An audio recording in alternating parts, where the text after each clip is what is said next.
In this video, I'll be showing you how to fix YouTube if it's slow or laggy on your Android phone. It's an easy method, so if you find this video helpful, be sure to drop a like and subscribe. Now, there is a few different things that we can go ahead and do. Firstly, swipe down on the top right of your screen, go onto airplane mode, wait about 5 seconds and turn it off again. And if you were previously using YouTube on Wi-Fi, try it on mobile data. And if you're using it on mobile data, then try it on Wi-Fi. See if either of those two things work.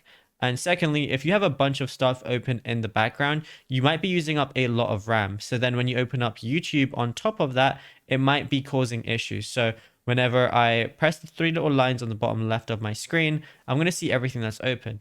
Basically, what you want to do is close everything that is not YouTube and then try and open up YouTube again and see if that works too. Now, the final thing I'd recommend doing is going over to your settings application, going over and scrolling down until I find apps. Go ahead and click on it. Then over here, scroll all the way down until I find YouTube.